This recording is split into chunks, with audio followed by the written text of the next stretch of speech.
What it do, boys? Welcome back to the channel, man. Today I want to talk about something that is probably the most important thing in bodybuilding for men, and that is our shoulders. I think your shoulders is the equivalent to glutes on girls, bro.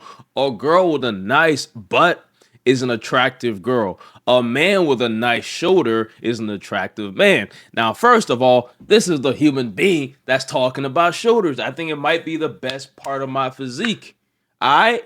Y'all look at this shit and y'all tell me I'm not allowed to yap on this topic. So today we're going to be looking at a video that goes over whether or not you're doing shoulders the right way, bro. And it's going to be a banger. I know this video is going to be very entertaining. It's good for you guys to understand this information coming from someone who's done it, seeing the results. I've been in the gym for 9 years. It's going to help you. It's going to help me too. So let's get right into it, man. First thing we need to tackle is what I like to call the main press. This is either your dumbbell or barbell shoulder press. Now listen carefully, because this is very important. You absolutely need some kind of main shoulder press in your routine. It's irreplaceable. I know it can be pretty difficult, but don't be that guy that only does isolation exercises for your shoulders. You have to realize that the main press is basically something that guarantees big shoulders once you get strong enough. That's a really good point. In my routine, I have the sitting dumbbell press, right? Like I'm not standing up doing anything. I feel like I can do more weight and put more things on my shoulder. That's really what contributed to my shoulders being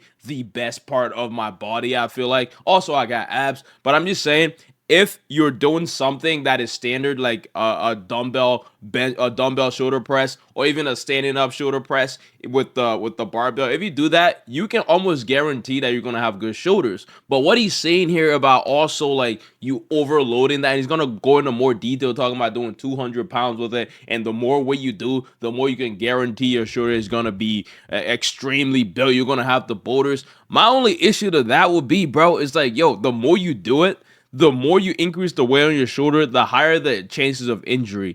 And one of the worst things you want to injure in the gym is your shoulders. My favorite day in the gym is chest day, bro. You're gonna tell me that I'm gonna injure my shoulders and then not bench for 3 months just trying to have Boulder shoulders. I think there's a limit you want to hit. You don't want to go too far. You want to keep it in that 10 rep range. If you're doing shoulders exercises, you don't want to go too heavy, because the shoulders, you can really overwork them. You can put a lot of repetition on your shoulders. I don't want you doing 5 to 6 reps with your shoulder exercises. They can be 10 to 12, and that's the sweet spot. Now let's tackle the isolation exercises, which are also very much needed. So I think next he's going to talk about isolation exercises, and these are things that you're doing for your side delts or your rear delts, right? A lot of us in the gym, we want to simplify things. So if you find a workout that can basically do everything, you stick with it. But the shoulder is that one muscle that you really have to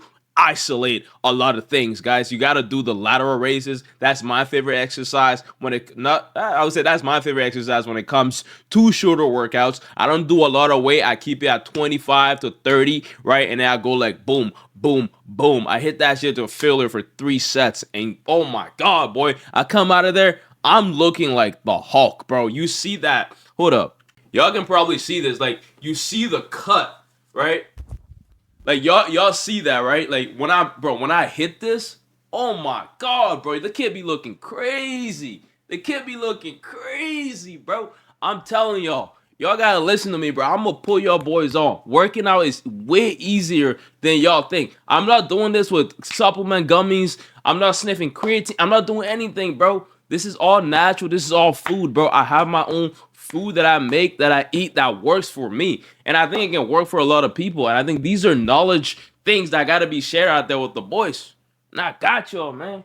As I said, don't do only isolation alone. Both the overhead press and the isolation exercises work hand in hand to give you those bolder shoulders. Exactly. Don't do them alone. They all come together. But the isolation is needed for shoulders. You don't need isolation for chest as much. You definitely need it for shoulders. You definitely, like, it's definitely one of those muscles that needs it. What is usually the biggest issue with the side delt isolation and the other isolation exercises as well is that people really tend to stick to the if it ain't broke, don't fix it mindset. And I disagree. He's gonna say that the sticking to that workout isn't optimal for building muscle. I think if you're going to the gym to really make progress, dude, you really should do the things that you like. And I'm someone that like to stick to a certain kind of workout. It becomes so ingrained in me that when I'm in the gym, I'm not even thinking. It's all like a natural process. Guys, I go to the gym when I'm doing shoulders. My body already knows what it's gonna go to. And people talk about, oh, you gotta shock your body all the time. You gotta give your body crazy stimulus that it's not used to. Why that might be useful for a bodybuilder, but for someone who's working out, trying to make their life healthier, trying to make it a life hobby, right? You don't want to do things that are too foreign to your body. That's how you increase your risk of injuries. And when we're talking about something like the shoulders, my boy, you don't want to injure them. I keep saying this. You don't want to injure these boys. Like, I'm about to go in the gym today. I'm not even gonna do chest. I think I'm gonna do shoulders today. But like, you don't want to injure these guys. You injure these guys, it hinders your entire progress in the gym. So stick to what you know. For me, it's those lateral raises, right? For me, like, I'm standing there, I'm going like this. If the weight feel a little light, then I'm gonna go a little heavier at like 5 pounds, right? And then obviously when I'm doing that, I'm being very cognizant of the fact that I could get injured. Also with lateral raises, right? You can mix them a little bit. If you do sitting lateral raises, you can also do more weight, and that has less of a chance to really injure you because most of your body is stabilized when you're sitting down, so you can do that with more weight. That's why you've got to find what you want to do. The gym is so fun because it's you versus you, and it's you building a thing, the optimal workout for your body, bro.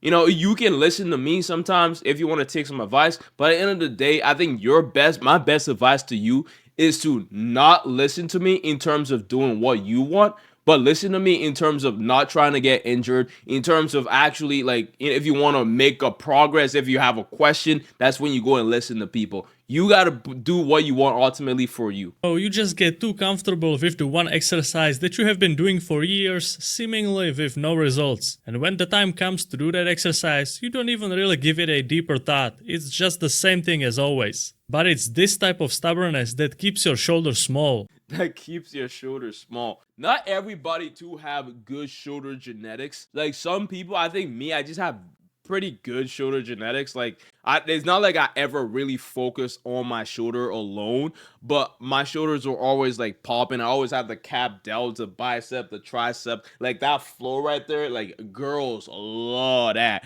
Yo, you trying to get girls, bro? Get this definition right here. My girl be telling me she see me like this is what she sees.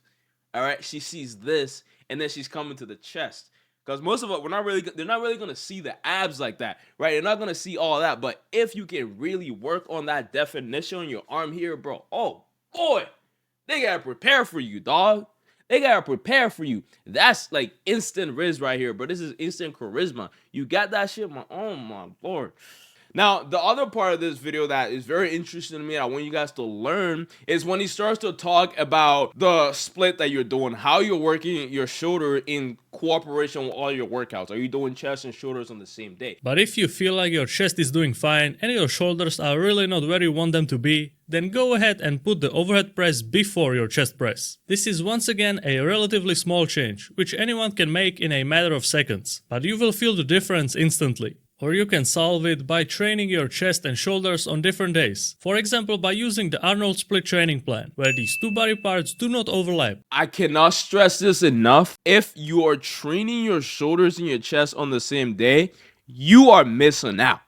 You are missing out on so much gains, bro. There are people out there that say they're gonna do full body 3 times a week. That works for them. The body have adapted to it. But if you're someone that want to grow pretty fast, pretty quickly, right, and you also want to have fun in the gym and actually enjoy it, guys, the less you do in the gym, low-key, the better. Because there's this saying that goes, right?